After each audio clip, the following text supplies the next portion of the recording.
కొబ్బరికాయని మనం పూర్ణఫలము అని పిలుస్తాం. ఈ కొబ్బరికాయ సహజంగా ఒక్కొక్కసారి కుళ్ళిపోయేటువంటి అవకాశం ఉంది.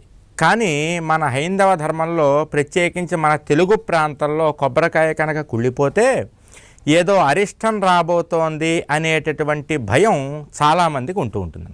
కానీ కొబ్బరికాయ కుళ్ళిపోవడం అంటే పూర్ణఫలము పాడైపోవడం అంటే మనకి ఏదైతే చెడు జరగవలసి ఉందో ఆ చెడు కొబ్బరికాయ రూపంలో పాడైపోవడం, ఆ చెడు వెళ్ళిపోవడం అని మనం భావించాలమ్మా. అందుకని కొబ్బరికాయ పాడైపోయినప్పుడు ఆందోళన పడడము కానీ, లేదా కొబ్బరికాయ పాడైపోయింది కాబట్టి ఏదో ఉపద్రవం రాబోతోందని కానీ భయపడకుండగా మనకు జరగవలసినటువంటి చెడును పూర్ణఫలమైనటువంటి కొబ్బరికాయ స్వీకరించి పాడైపోయింది అని భావించి అక్కడితో మనకి జరగవలసినటువంటి చెడంతా కూడా తొలగిపోయింది అని భావిస్తే